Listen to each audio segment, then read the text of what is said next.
Assalamu alaikum warahmatullahi wabarakatuh. Dear students, welcome to the last microprocessor class of this year, lecture number 26, which actually contains two chapters, very small chapters, chapter for the interrupts and a chapter for the input-output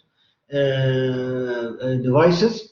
Those two questions here in those two chapters will be just theoretical questions. There is no problem solving. There is a little bit of problem solving, some numerical, very simple address calculation, as we will see today.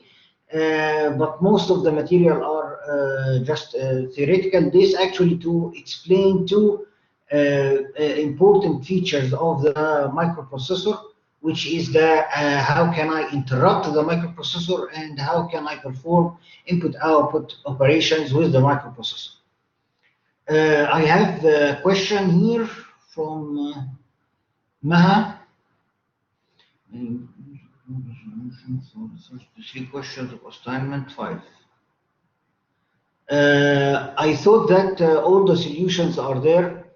I think I uploaded already a solution for the assignment. I will check back if not all of the problems are already solved. If they are not all solved, I will upload the solution. No problem, inshallah. حاضر. Okay. طبعا I give you mock exams for the floating point for the representation with plenty of questions to train you. Okay. I never do that, by the way. This is my first year to do this kind of mock to train you, and I'm trying to help as much as I can given this pandemic and the distance learning. So I thought it maybe will be helpful for you, inshallah. I may post more mock exams later on before the final during the next week to train you more. تمام. I still maybe need to think about some more training for you, and we'll post it inshallah on the blackboard. طيب جميل. Let's go back to the subject of today. The first thing that we need to discuss today is the interrupts. And what's interrupt in English language? What does it mean by interrupt? Interrupt means something comes while you are doing something, you are busy doing something, and something comes to stop you from what you are doing, to draw your attention, okay, for something else, and then you may return back to what you are doing or may not. You are studying at your room, and one of your relatives have come to you, knocked the door, and asked you, please come to the living room right now. We need you to show you something. Okay, so you will stop your studying, okay, and then you will go to check it, and you may come back to study or may not. It depends on what the priority of the interrupt that stops you. Okay.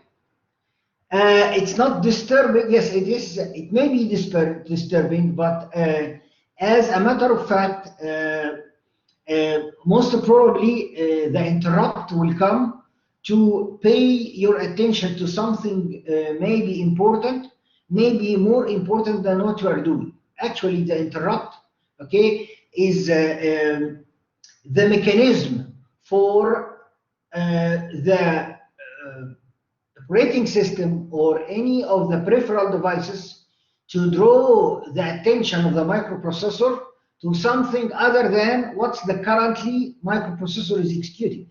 As we mentioned before, that the microprocessor is automatically, when it is executing one program, it goes into 3 cycles: fetch, decode, execute for each instruction forever, okay? From the beginning, from the first instruction in the code till the code ends. How the microprocessor knows that the code ends? Or maybe during the code execution, the operating system or some event happen needs that the microprocessor should pay attention to what's going on more importantly than what he is actually doing. Okay? Without the interrupts, we cannot efficiently use the microprocessor. Assume that you have a bogus program. Okay? You go into an infinite loop. Okay? So that means if I cannot interrupt the microprocessor will keep executing into your infinite loop forever. Okay? The only way to stop him from what he is doing and change its focus to something else is through the interrupt mechanism. So today we need to learn what is the interrupt mechanism, how they are working for the x86 machines, what types of interrupts that we have for that machine.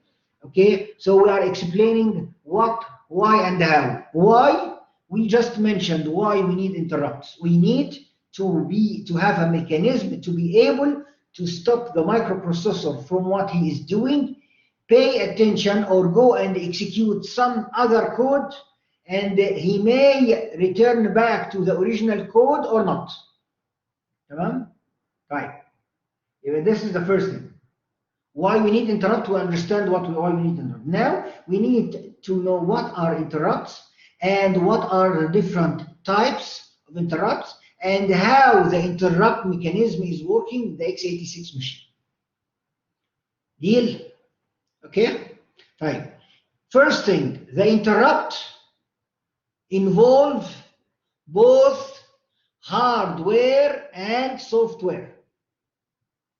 In order to implement an interrupt mechanism to the microprocessor, I need both the hardware and the software. We will explain the software first, and then we will go and explain the hardware. The hardware is basically some pins on the microprocessor that allows the microprocessor to be interrupted. Okay, so I'm jumping here to slide number 6, which is actually explains the different pins on the chip of the microprocessor to respond to the different types of interrupts that we have or we will be explaining today. تمام كده؟ يبقى if we go to the picture, this is the simplest. So let's discuss it first. In slide number 7, we can see here, marked in red, some pins that actually allows me to interrupt the microprocessor 8086 chip. Okay, so it's a group of pins. When I have, it's just pins, and I'm using binary. When I have the value 1 on those pins, that means the microprocessor is receiving some interrupt. Okay? Tamam? Is it only one pin? The answer is no. We have multiple pins to do that. And why we need multiple pins? Because I have different types of interrupts. I have different types of interrupts. And the interrupts are classified based on their priority. There are high priority interrupts and there are less important or less priority interrupts. And we will discuss all of that. Before we go and discuss the types of interrupts and who is important, who is not important, we need first to discuss in some details, okay, the software part of the interrupt. يبقى احنا قلنا interrupt is two parts, hardware or software.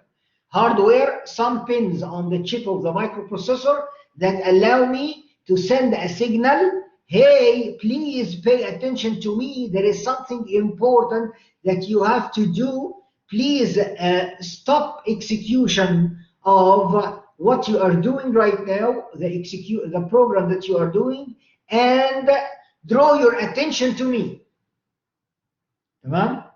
Draw your attention to me means go and execute different code. Yani stop the code that you are doing and go to another code to execute. the code that the microprocessor is being ordered to go and execute at the interrupt stage is called the interrupt service routine. In short, it's called ISR. يبقى ال ISR, interrupt service routine, is a subroutine, okay, inside the memory, okay, programmed by the programmer who designed the machine, or maybe the user of the machine, to give a set of instructions for the microprocessor that he has to go and execute when this particular type of interrupt arrives.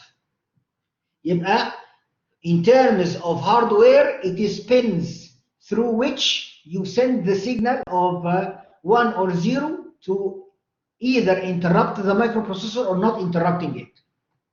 In terms of software, it's called interrupt service routine. It is some subroutine particular, okay, to execute some orders for the microprocessor to do.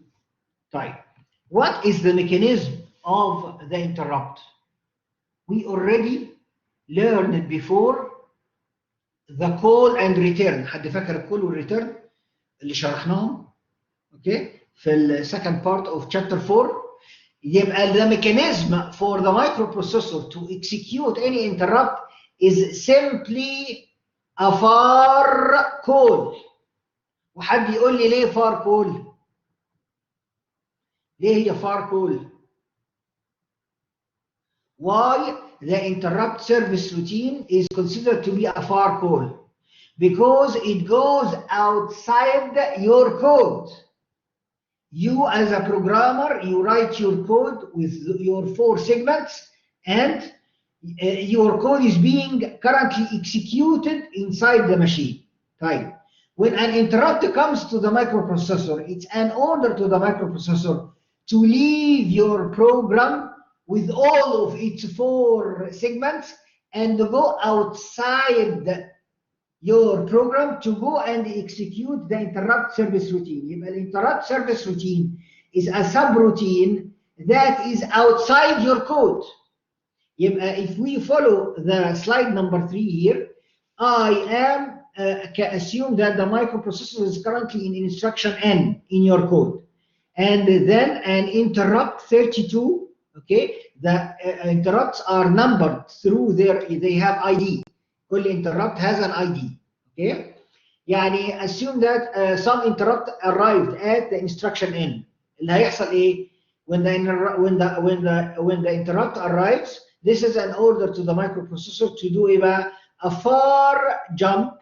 يبقى الانتربت دي ما هي إلا far jump for the microprocessor to go to the interrupt service routine for the interrupt number 32, okay, in the memory, execute the ISR of interrupt 32, and at the end of ISR 32, I have مين يقدر يقول لي اللي انا مشاور عليها هنا اللي بعمل عليها الدوائر دي؟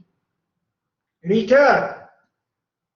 So the return will allow the microprocessor to go back to instruction N+1 inside your code to continue executing your original code if ever this needed. Ever this needed? ليه ever this needed? لأن some interrupts are orders to the microprocessor to do a far jump and never return to your code. How is this? We will see that in a minute. مين اللي قال conditional jump؟ ايه اللي دخل conditional jumps في الموضوع؟ لا هي مش ملهاش علاقة بالconditional jumps. Okay? The interrupt, it depends on its priority, may or may not allow you to return back to your program. If your program is basically go as I just explained, just an example. You go into an infinite loop, okay? So you have to send an interrupt to the microprocessor to stop this code and when he stopped this code, okay, you want to exit from your program. You don't want to continue in the hanged program. يبقى عملنا ايه؟ يبقى that means this type of interrupt that you will not return back to the code, to your code. You actually will give an order to kill the running process because it's actually causing the microprocessor to loop forever. This is just an example.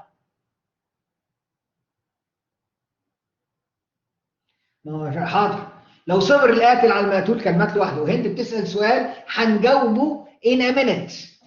لما ايه بقى؟ لما نخش نفهم okay the types of interrupts. تمام؟ Before I answer you يا هند, I have first to explain the types of interrupts that we have. تمام؟ We don't have one type of interrupt. We have types of interrupts with priorities. بس احنا فهمنا التكنيك بتاع الانتربت. التكنيك بتاع الانتربت very simple, very easy. In hardware, it spins on the microprocessor to allow me send the signal of interrupt. In software, it's called interrupt service routine. I have reserved in the memory some place where I put the code for all the ISR for all the known interrupts in the machine. Whenever an interrupt arrives, the interrupt is identified by its number.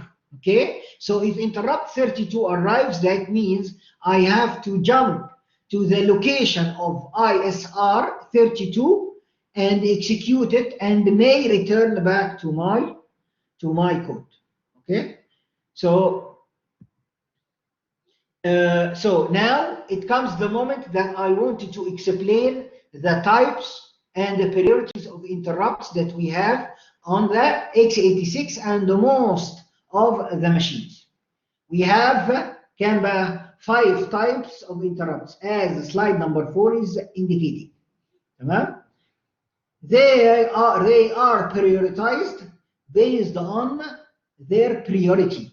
The least important interrupt is external, called the external interrupt. Okay. The second in priority, the higher priority, is called non-maskable interrupt. يبقى ده التايب نمبر 2. يجي بعدهم في المرتبه في المهميه وفي البريوريتي interrupt called ايه؟ called software interrupts. يبقى بالترتيب كده external interrupts which are maskable. Okay, non-maskable interrupts. Okay, then software interrupts. Then I have what's called internal and exception interrupts. Okay, and the highest priority interrupt is called the reset interrupt. And the reset interrupt is one of the interrupts that are never go back to your original program. ليه بقى? What is the reset interrupt? Reset interrupt is when you press on reset on your laptop or desktop or machine. When you press on the on or off button of your machine, you are actually sending a reset interrupt for your microprocessor, asking the microprocessor to go to exit the current program running, not only the current program, but it actually goes to the operating system and telling the operating system, please close anything critical that you are doing, okay, and switch off the whole machine. تمام؟ يبقى this is the highest priority interrupt. That means if you are busy doing anything else, you have to leave what you are doing and go and execute the ISR for the reset interrupt.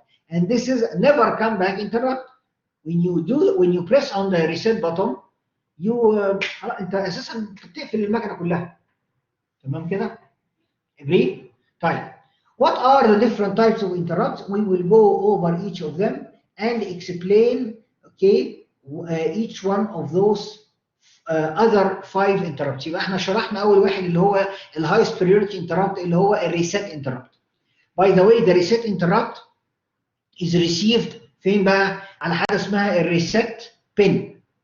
يبقى each of those interrupts have actually a pin on the microprocessor to receive the signal for the interrupt from. And the microprocessor should discriminate between them. So not all the interrupt signals are coming on the same pin. Okay? يبقى reset interrupt come on the reset pin. External hardware interrupts coming on the INTR pin. Non-maskable. The non-maskable طبعا is higher priority than the external. تمام؟ طبعا احنا هنا مرتبينهم بالبريورتي. يبقى انا عندي ايه؟ I have the reset highest priority. I have the internal interrupts اللي هو interrupt signals testing. Those are 2 pins actually used for this. I have the software interrupts, which we actually have. يبقى software interrupts door are instructions that interrupt the microprocessor. That's why they called the instruction for interrupting is called INT space and then the instruction the interrupt number. Okay, we will explain this into more detail. I think maybe Maha, Hind, or Tamara, one of you have asked this question before. Okay, you find in some of the codes in the slides the word INT, okay, space and then some number. You asked me, and I told you let's defer this to the interrupt chapter. Here is it. Okay, يبقى INTD is an instruction that allows the microprocessor to be interrupted. يبقى you can do an interrupt in software. تمام كده؟ تمام كده؟ So, and then I have what's called the non-maskable interrupt, and this comes on the pin NMI, and the external maskable interrupts اللي هي تيجي على البين اللي اسمها INTR. تمام؟ Those pins, as we explained, do exist on the chip to allow the microprocessor to receive each of those types of interrupts. There is also one very important thing we have to mention here. While the microprocessor is being executing interrupt service routine for some interrupt, it should not be interrupted by lower priority interrupt. In order to do that, we want to go back to the status register. Okay, فاكرين the status register? The status register, we explained all the pins of the status register except of 2 pins. ايه هما البين number 8 والبين number 9. Those or مش pins بقى اللي هما البيتس الفلاجز. The 2 flags we didn't explain them. اللي هما مين؟ الفلاج number 9 والفلاج number 8 اللي هما اسمهم ايه؟ They called the trap flag interrupt enable flag.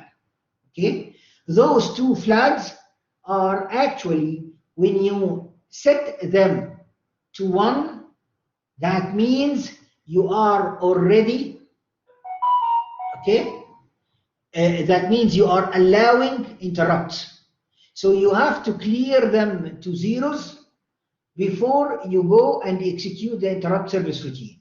This to prevent, okay, another interrupt on the same level or lower priority to come to the microprocessor while it is executing the ISR for the current interrupt itself. يبقى دول is being cleared before execution of the ISR and will be enabled or set back after you finish the ISR execution. تمام؟ طبعا this also related to the priority. طبعا لو انا بنفذ interrupt service routine, okay, and I have another higher priority interrupt that comes, the microprocessor will ignore those flags and will go and execute this interrupt service routine. Right. Those 2 pins are, one of them is related to the hardware interrupts and the other is related to the software interrupts. تمام؟ interrupt enable is for the hardware, while track flag is for the software. تمام؟ طيب when an interrupt arrives, what are the sequence of actions the microprocessor will do? First thing is that all the flags will be saved into the stack. There is a push for the status register will be done for the status register into the stack. أول حاجة المicroprocessor will do it when he receives an interrupt. It will push the status register into the stack. Step number 2, clear the IF and the TF flags to prevent another lower priority interrupts from interrupting the microprocessor. Then it will also push two important values اللي هم مين؟ all the CS and all the IP will be pushed into the stack. تمام؟ Then it will go all the flags all will be pushed into the stack. احنا قلنا دي اول خطوه خالص. Not only the IF and the TF, all the status register كله على بعضه. اوكي احنا ان هو 16 bit all will be pushed into the stack. Okay, to save it, because I may return back to your program. I don't want to screw up the running program. I just want to hold on what's going on in your program because I may return back. كده؟ This happens when you come across an interrupt. Yes, this actually what happened when the microprocessor is receiving an interrupt. It will push all the flags into the stack. Okay, clear the IF and the TF. Then push also the CS and the IP, current CS and IP into the stack. So now he is ready for the far jump. He will go and grab the addresses for the new CS and new IP for the ISR from some predefined memory.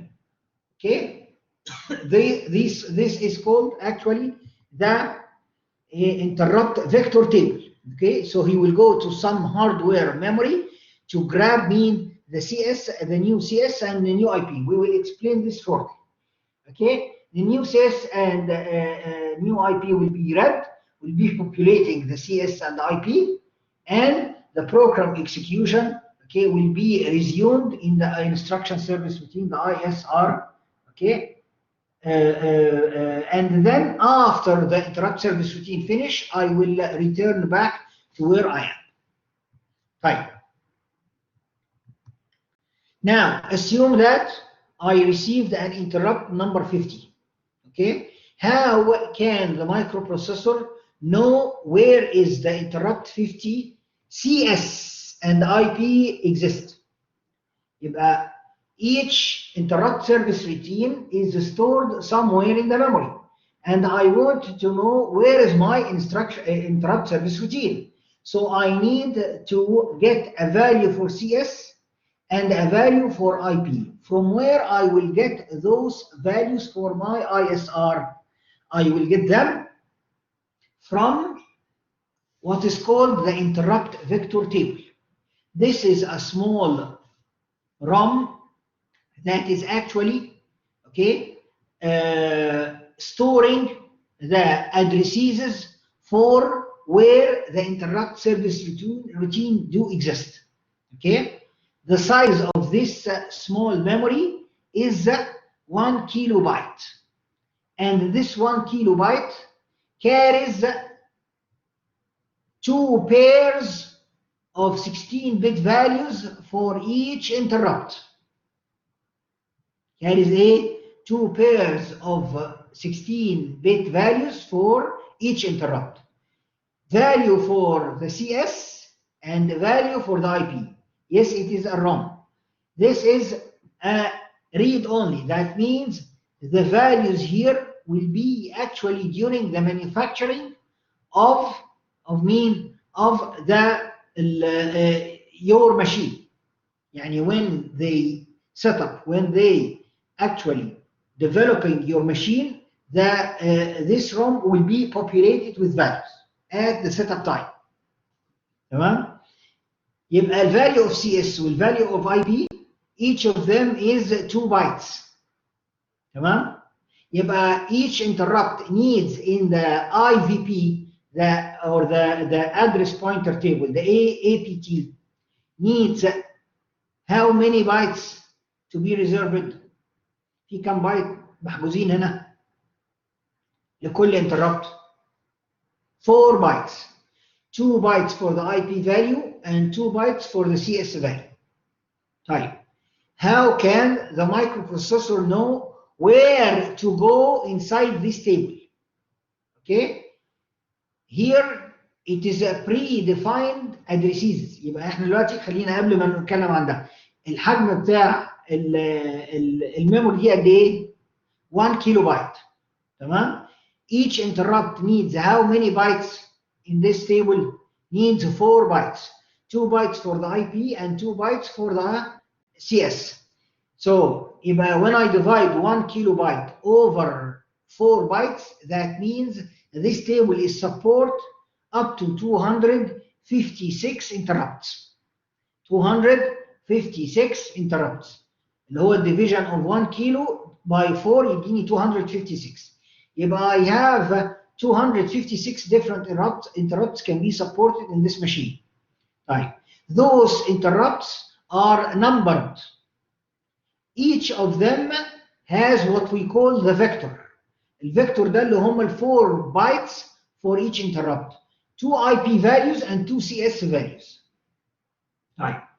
An interrupt is in order to know where to go inside this table to grab the address for the CS and the address for the IP, I have to use the interrupt ID. I have to use the interrupt ID. The interrupt ID is the indication where to go inside this table. I can identify the address inside this table, okay, in order to grab the CS and IP. So for interrupt number 0, okay, as it is indicated here in blue, interrupt 0 is for divide by 0, okay? This is an interrupt. This is an internal interrupt in the machine, okay? This interrupt is called interrupt 0. يبقى رقمه كام؟ رقمه interrupt 0. تمام؟ يبقى I have to go to the bytes with address 00 and 10 to grab the IP for the interrupt 0, and I have to go to the address 02 with 03 in order to grab the CS for interrupt 0. Yep, interrupt 0 is taking the 4 bytes with addresses 00, 10, 20, 30. Yep, those 4 bytes with those 4 addresses are actually carrying the CS and IP for interrupt 0. So what about interrupt 1? Interrupt 1 takes the next addresses اللي هم 40, 50 for the IP, 60, 70 for the CS, and so on. So that means from the interrupt ID, I can locate where in the address pointer table I have to go to grab the IP and the CS values. Agreed? Clear? واضحة النقطة دي؟ طيب. Now, let's take an example. What is the address in the interrupt table, okay, or the address pointer table for interrupt number 50? أعرف إزاي مكاني لإنتربت 50. Okay, الموضوع is very simple. I will, okay, the ID address of or the ID of the interrupt should be ايه بقى؟ احنا عارفين ان interrupt 0 takes the 4 bytes 0, 1, 2, 3. Interrupt 1 takes 4, 5, 6, 7. Interrupt 2 takes 8, 9, 10, 11, and so on. So if I do the math here, I have to multiply 50 اللي هو ال ID بتاع ال interrupt multiplied by 4 to get the starting point of the IP and the CS. يبقى interrupt 50 is located in the location 200. Okay, 201 202 203 ده decimal. خلوا بالكم هنا ان انا بتكلم على ايه؟ decimal. Okay, those are decimal numbers. يبقى ال 200 و 201 carries the IP for the interrupt 50. 202 203 take the CS for the interrupt 50. So if I want to calculate this in hexa, because we always deal with hexa, that means the IP is in the location C8 و C9, where the CS in the location CA or CB in the APT. Agree? Easy? So can we calculate this? So if I give you the address in the APT, you can identify the interrupt number, or if I give you the interrupt number, you can locate the 4 bytes in the APT. صح كده؟ تمام؟ طيب. هسألك سؤال عن ده في الفاينل، ماشي؟ أهو يلا بغششكم. ماشي؟ طيب نخش على بعض. Now we need to talk a little bit about the different types of interrupts. Okay? We already understand what's the reset interrupt. فسهل. طيب, what are the other types of interrupts? The second interrupt that we want to talk about is the software interrupt. From its name, it's software. That means I can interrupt the microprocessor through an instruction. Okay? And the implementation is very simple. It's an instruction with mnemonic INT. Okay? And then followed by, after the space, an N. N هنا indicates mean the number of the interrupt. يبقى int space N is the format for the software interrupt. It's an instruction to call the interrupt service routine for any of the interrupts. So I can call the interrupt service routine for any interrupt through the int instruction. So that means at your code execution, I can give an order for the machine to stop or to reset or to close by calling the int the particular instruction for the reset and so on. تمام? You can call any interrupt service routine for any of the interrupts while you are developing your code. تمام كده؟ طيب. So when the software interrupt comes,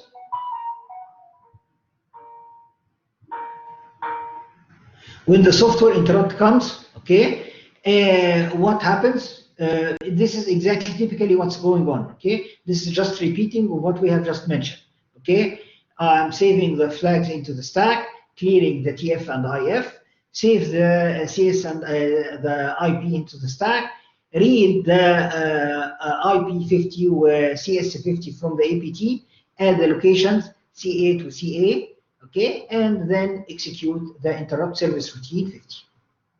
Agree? Simple? Make sense? The next interrupt that we want to talk about, the software interrupts are coming on a pin called the ITER, or the returning. Okay, returning from this is called the interrupt return instruction. Okay, which is actually doing the opposite, returning from the interrupt. IRET is the instruction to return from an interrupt. Type. The next type of interrupt that we need to talk about is the external interrupts. Okay, the external interrupts are for the peripheral devices. طيب, example زي ده ايه؟ External hardware interrupts are like what? Like when you connect your USB flash into your machine. When you connect your USB flash into your machine, what happens to the machine? You will find that the operating system or the microprocessor has detected some new hardware, and you will find that your machine start installing some drivers to know how to deal with your flash memory. So it is to be installed in the machine, and it will appear in your Explorer. مش كده ولا ايه؟ Your machine Explorer. يبقى once you connect the USB, Okay, this is actually giving an interrupt to the microprocessor. Stop the program that you are doing and pay attention to me. I connect some hardware, so the operating system will go to execute the interrupt service routine for installing this hardware. The installation will finish and will come back to you. Okay, right now the device is ready. You can deal with the connected device. This is what is happening. صح؟ ده اسمه ايه؟ ده نوع ده example من انه one type of the interrupt is called called external hardware. This type of hardware interrupts is called maskable interrupts. Maskable interrupts means the microprocessor may ignore them. May ignore them means, and have you ever experienced that? When you connect your USB into the machine and nothing happens. كلنا بيحصل لنا الموضوع ده. حصل لك قبل كده ولا لا؟ Okay.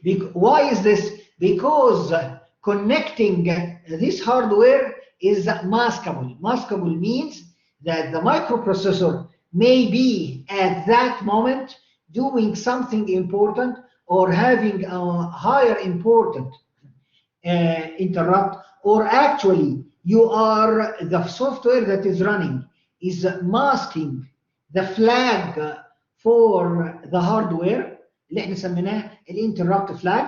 Okay, maybe it has the value 0, so the interrupt flag, if you set its value to 0, means you are masking the hardware interrupts. Means if the interrupts coming, ignore them. You are telling the microprocessor, don't pay attention to what's connected to you, keeps doing what you are doing. Okay, because this is a not critical thing. طب بنعمل ايه لما يحصل كده؟ You disconnect and you connect again. Okay, so that means that you give a chance for the interrupt to arrive to the microprocessor.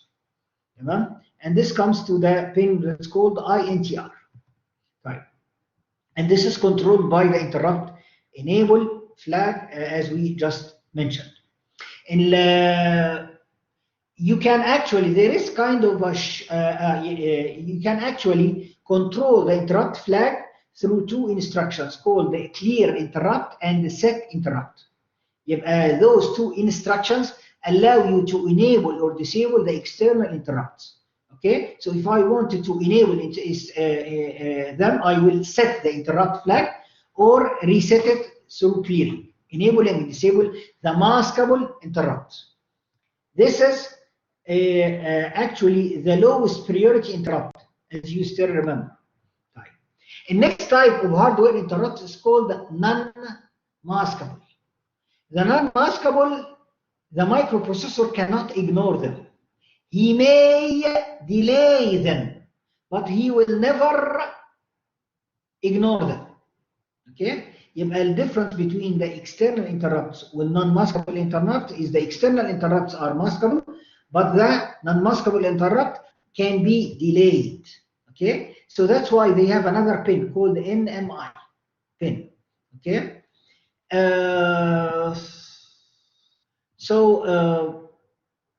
some examples for this, maybe you have a power failure. Okay, so you can delay the interrupt for the power failure or the memory error a little bit until the microprocessor is finishing what he is doing, and then the interrupt will appear. Okay, so the non-maskable interrupts, okay, will at the end of the day will be executed, but they may be delayed a little bit. It's not immediately executed. This is higher priority than the external or maskable interrupts. We talked about the reset interrupt. Okay, nothing is more important here.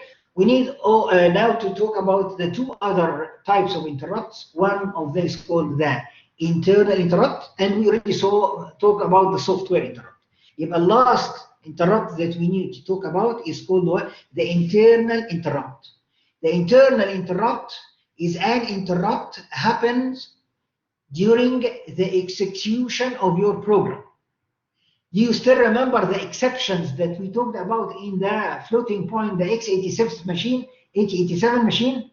When you do a divide by 0, or when we do an overflow, when an overflow happens. Okay, this can be types of an interrupts. Okay, or maybe a stack overflow. تمام. All of those kind of exceptions happen while the microprocessor is being executed, is called a internal interrupt. Some other examples of internal interrupts also is the trap and stop and wait that the people who are actually attending the lab have seen that. Do you know the debugging? How we debug the code? Do you still remember that? Whoever take the lab, okay? Debugging means it's an ability for me to go and execute the program step by step as a programmer. How can I do that? Is through an interrupt. I am sending an interrupt to the microprocessor after each and every instruction, telling the microprocessor, execute the instruction and come back to me. Execute the instruction and come back to me. Okay? So we will explain this a little bit in maybe a couple of slides. I have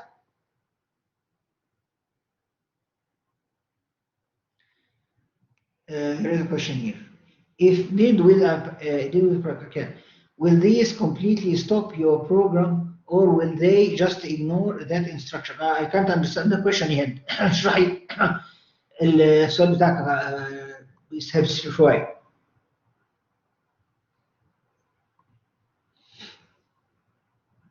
No, the internal interrupts are the second priority after the reset.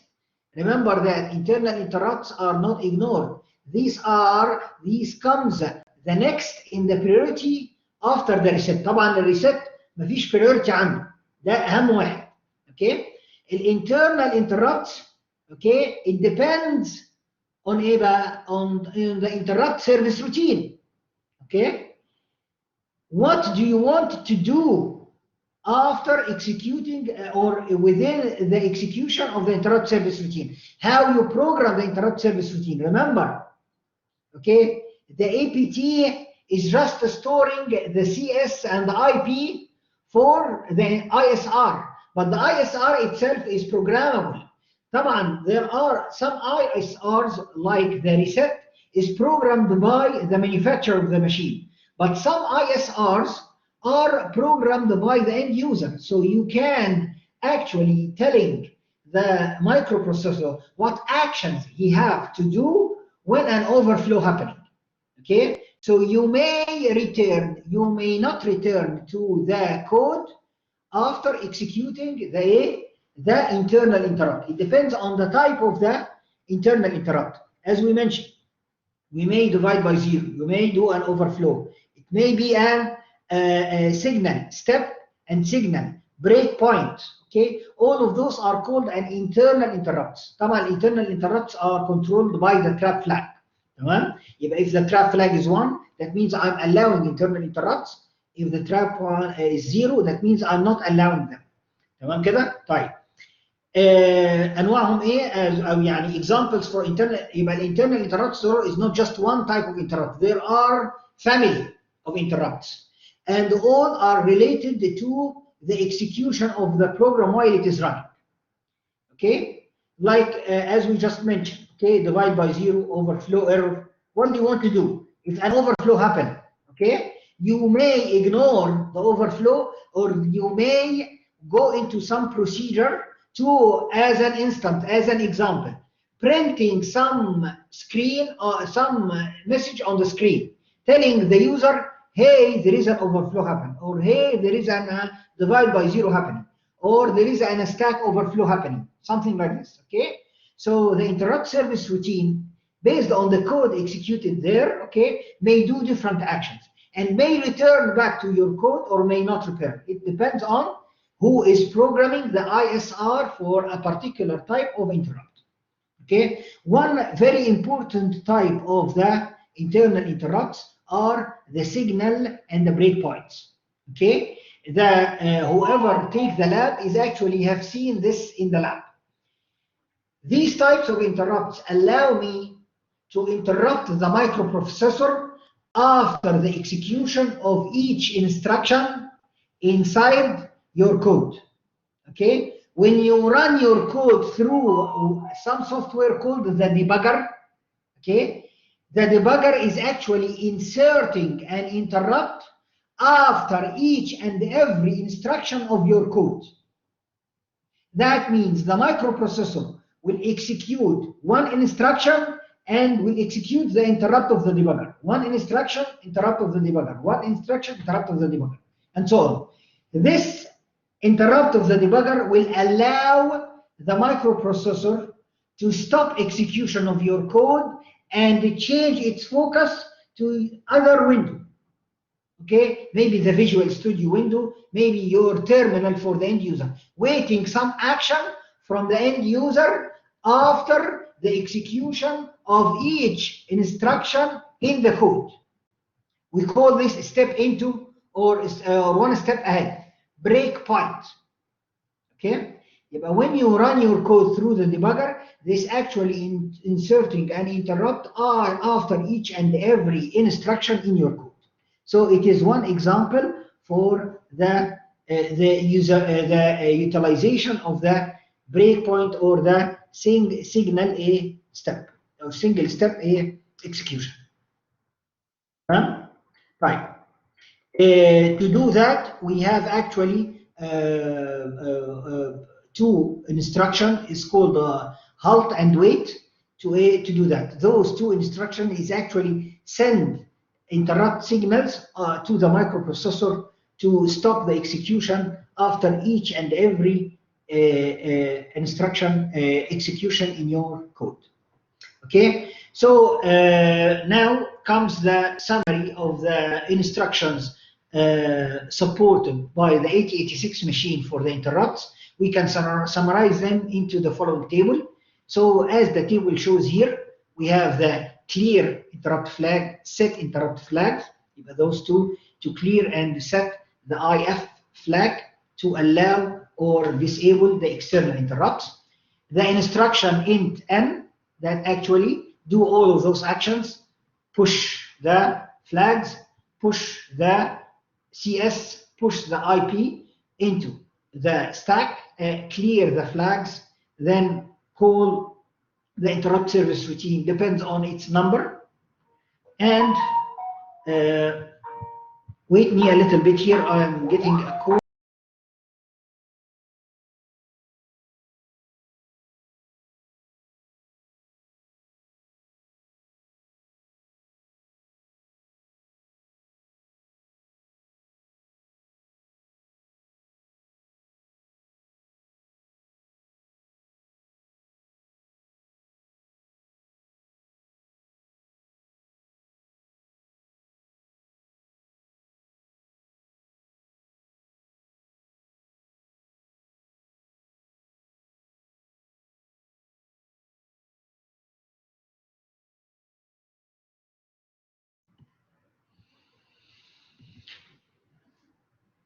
السلام عليكم. Can you hear me? أنا حصل لي إيه دلوقتي؟ حصل لي إيه؟ Interrupt. Something come to interrupt my presentation. بس الحمد لله يعني رجعنا تاني. We return. طيب جميل. So IRET is the instruction that interrupt. It's different from ret. Different from ret. This is actually executing a far return, as we mentioned, and it is also not only bringing back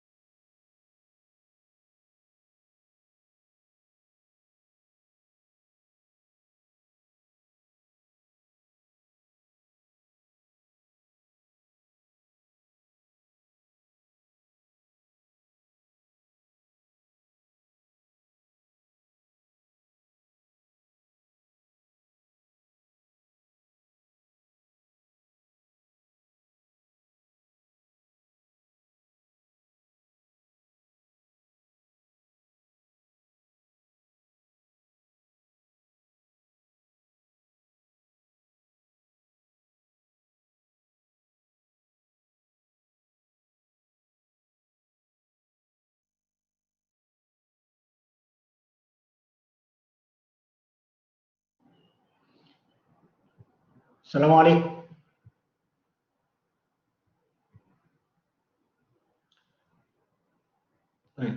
We have here another interrupt happening, but this time it actually seems to kick us all. جميل. So can you hear me now? So the last set of things that we need to mention here is the into.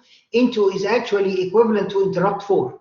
So you can write it int space 4, which is the interrupt for the overflow, or you can use only, it's kind of, they give them a nickname. It's called into. Into means interrupt for overflow, okay? Without a number. You didn't provide any number here. So either yours int 4 or into. تمام؟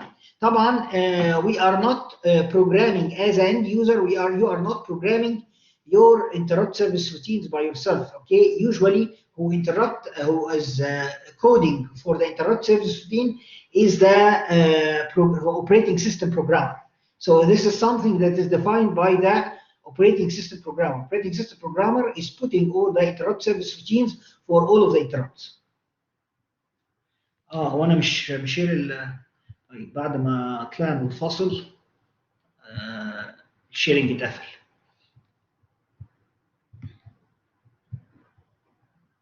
طيب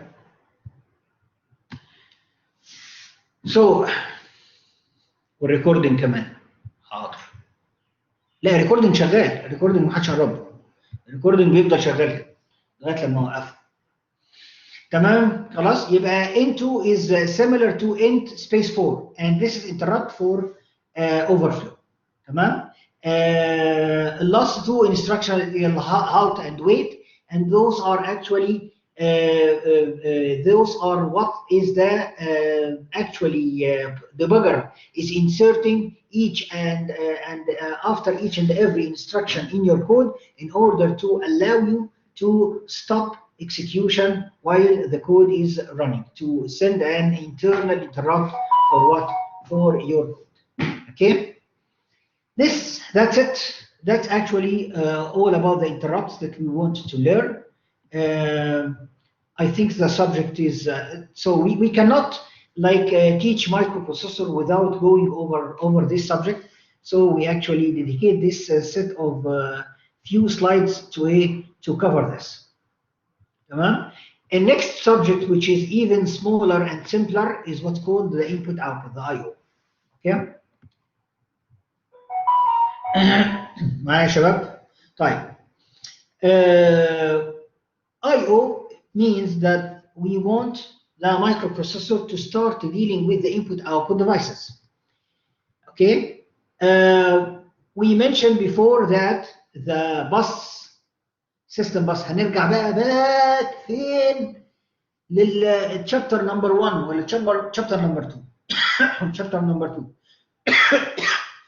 Do you still remember that we mentioned that the system bus is shared between, I have the microprocessor, I have the memory, and I have the I/O devices. مش كده؟ What's connecting the microprocessor to the memory and the I/O is the system bus. The system bus, by including the data bus and the address bus and the control bus, are shared between the memory and the I/O. حلو كده الكلام؟ طيب. How can I know whether that right now I am dealing with the input-output or I am dealing with the memory? Okay, so if I am sending some address or some data, will this go to the memory or going to the I/O? So we need here to discuss a little bit about the input-output for the x86 and in general the different types of input-outputs for different processors. We have here a pin. This pin is called the M/O bar. Okay, it's pin actually number 28. This pin is actually to discriminate whether the microprocessor is now wanted to talk through the system bus, address bus with data bus, wanted to talk to mean to the memory or to the I/O. تمام كده؟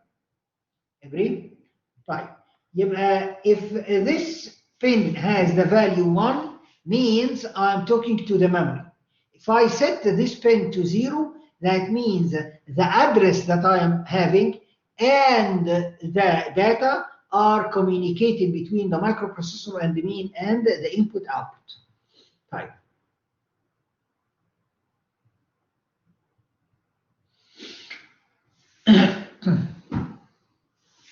Now we need to talk about the input output. How can I deal with input output? Input output is very similar to the memory. The microprocessor needs to have an address for the input output device and need to communicate with the input output device through data. So basically, I need to put an address on the address bus for the input output device I want to communicate to, and I either receiving an input from an input device like the keyboard or the mouse, or I am sending an output data on the output device, like what, like the printer, like maybe whatever output device that you have, okay, screen, okay, something like this. Type. Addresses of the input outputs, we are not call them addresses, we call them ports. Okay, we call them ports. تمام؟ يبقى في التعريف الاي اوز they are basically addresses, but we call them ports to discriminate them a little bit from the memory. يبقى if I have 16 bits for or 16 bits in the port of the I/O, that means I can communicate to a 64 kilo or 64,000 different input outputs. Definitely, we don't have that many on the machine, but it depends on the address of the input output that I am applying, or the number of ports.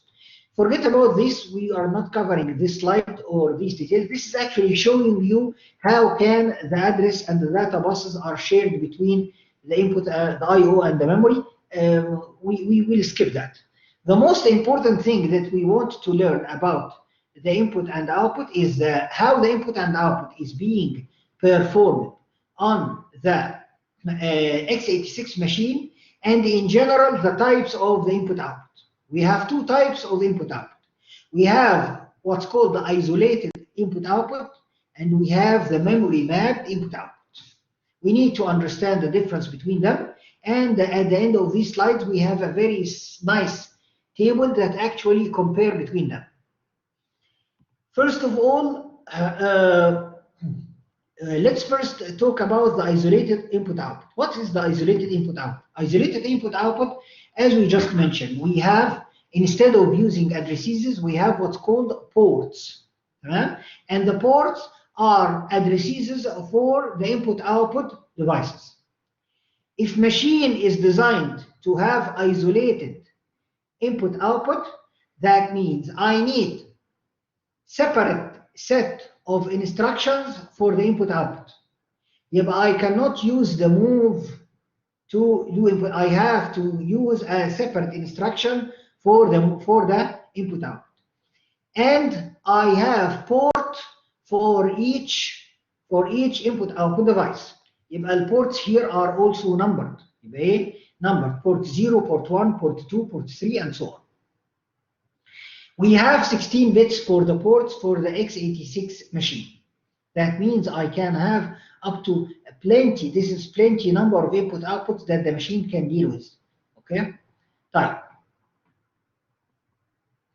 As we just mentioned, this pin اللي هي IO/M is the pin that actually allow me to deal with either the memory or the IO. Okay? This pin with the value 0 is dealing with the memory, or with the value 1 dealing with the IO. Type. We have dedicated instructions. Since we are in the isolated IO, we have to have an isolated or separate set of instructions to deal with the input-output devices. El-8086 is isolated IO. So it has two instructions to do that. Instruction called in and instruction called out. يبقى in to deal with input devices, out to deal with the output devices. There is kind of limited addressing modes for the in and out instructions for the x86. I can either dealing here with the input output should go through the accumulator اللي هو مين؟ اللي هو AL register. يبقى here I'm sending and receiving only 1 byte to the input output device at any given time. تمام؟ And all of this go through the accumulator. This is the first thing. The second thing is that I have two ways to write the port number, either providing the port number directly, okay, or provided through the DX register indirectly. هم two addressing modes بس for the input output. So as an example here, AL, 05EH مثلا, okay. Here I'm dealing with the input output directly. The other type is that I can use this indirectly, so I can carry the port number into the DX and then do the in and out with the DX register. This is an indirect addressing mode. تمام؟ طيب. This is the I/O. يبقى ال I/O characterized by a dedicated instruction, okay, set of ports or addresses for the input output. There is another type of input output called the memory mapped I/O. Okay, definitely this is not for the x86 machine, but to talk in general about the different types of machines. For the memory mapped I/O, instead of having this dedicated address space for the ports, the input output with memory are sharing the same address space. So in the memory mapped I/O, I reserve set of physical addresses, okay, for the input output. So that means not all the address space is available for the memory. There are reserved range of addresses are reserved for the input output. That means if I ever use these addresses, I'm now talking to the input output devices, not talking to the memory. Again, this is not the case for the x86.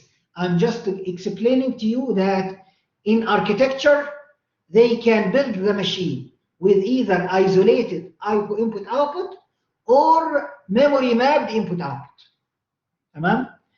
The most important thing that we need to know is that this slide. This is the most important thing. A comparison between the isolated input output with memory mapped input output.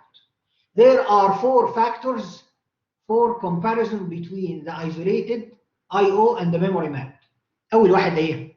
Special input output instruction. The isolated I/O should have a special instructions in or out في حالة ال x86 to deal with the input output devices.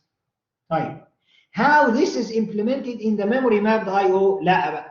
In the memory mapped I/O, I can use all the addressing modes for the move or data transfer instructions to deal with the I/O. يبقى هنا what the critical point is the memory address. If I use the memory address out of the space, the blue space for the input output, that means right now I'm not dealing with the memory, I am dealing with the input output device. تمام كده؟ يبقى all memory read and write instructions are acceptable for the memory mapped I/O. Right, the advantage or disadvantage? This is an advantage because this gives the flexibility to the programmer when he deals with the input output devices. He have all of the addressing modes that is available for the memory to use them for the input output ports. يبقى in first factor that disadvantage في isolated and memory mapped.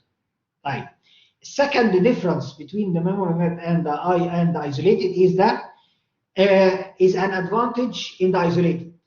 إيه هو بقى؟ What is the disadvantage of the memory mapped I/O? The direct disadvantage that you can see here.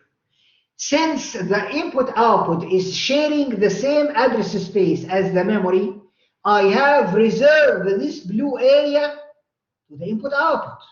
That means I cannot store data into that address space because the addresses are reserved for the I/O. Okay, so here it is. So for the memory mapped, block of memory area is reserved for the input-output, and this is a waste of the address space for the memory. I cannot store my segments or my programs in that area of the memory because the addresses are reserved for the I/O. But in the isolated I/O, no waste for the memory space or the address space. I have address space for the input-output and address space for the memory, which is an advantage in isolated compared to the memory mapped. تمام؟ الديفرنس الثالث، الانبوت-output instructions are faster than for reading and writing than the memory mapped. ليه بقى؟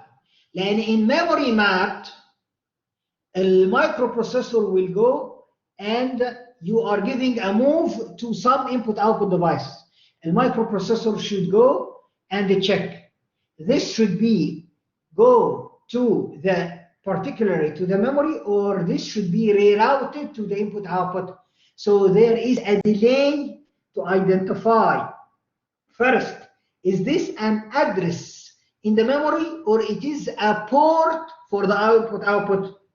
So the microprocessor consumes some time for this identification. That's why the memory mapped I/O is slower than the isolated I/O, which has a direct instruction in or out to deal with the input-output devices. But this is an advantage in isolated compared to the memory mapped. تمام? The last difference. Okay, the last difference here is that transfer can only occur for the isolated through the accumulator, as we just indicate. Okay, يبقى كل communication should be between the input-output and the AL register. Okay, while in the memory mapped, I can do a move to any in or out to any of my registers in the machine, which is an advantage in the memory mapped compared to the isolated. This slide is all what I request or looking for from you from this chapter. Okay, and this is actually the last slide in the course and the last thing that we are mentioning today. By giving that, we are actually finishing all of the course. Okay, that was the last set of slides, the input-output, and we are done with all of the material. Okay, don't remember anything related to the instructions, or there is no coding for either the I/O or for the interrupts. Okay, the most important thing in the interrupted chapter is to know the priority of the interrupts, how to calculate the address in the APT to get the CS and the IP for a specific interrupt number, know the types of interrupt, what is maskable, what is non-maskable. Okay, questions for the interrupted chapter and the I/O chapter will be always true and false or multiple choice. Okay, no AC questions, no problems, no problem solving except the APT calculation. تمام. I may post some more quizzes, mock quizzes, okay, during the next week to train you more. And I wish you the best of luck in the final and in the today's quiz, inshallah, at 5 for the floating point. Abdulaziz, why we clear the IF and the TF? We clear the IF and TF to prevent another interrupt to interrupt the interrupt. Yani your microprocessor is now running the interrupt, the ISR, the interrupt service routine for some interrupt. Okay? What will happen if another interrupt comes during the interrupt execution? If this interrupt is with higher priority, like a reset, it will be executed anyway. But I need to prevent interrupting the microprocessor while it is already interrupted. I want to control, okay, the interrupt, and not only that, I want also to control that to enable and disable the software and the hardware interrupts, okay, even without another interrupt is being executed. Right now, you are in your code and you don't want anybody to interrupt you, okay? So you are clearing the IF and the TF. You can clear the IF and TF. The quiz will be at 5. The quiz will be at 5. I will send, maybe I send to be 5:30. No, it is at 5. I will send an announcement right now to everybody. It should be at 5, not 5:30. The quiz will be at 5, not 5:30. Okay? Let me just send a reminder here. Quiz today is at 5 p.m. I will be available on the online on the Blackboard maybe 10 minutes or 5 minutes before the quiz, and then the quiz will start. It will be through the respondents monitor. There is no MS Teams. Okay, I will not open the MS Teams also. It's just monitored by the respondents monitor. No MS Teams. حاضر يا تمر. يعني it needs a little bit of effort from me, but I will do my best to put some additions and subtractions, floating point arithmetics for a mock quiz for that. But actually, I thought that the assignment number 5 is enough because I provided some problems, I solved them, I put solution for them even on the Blackboard. Okay.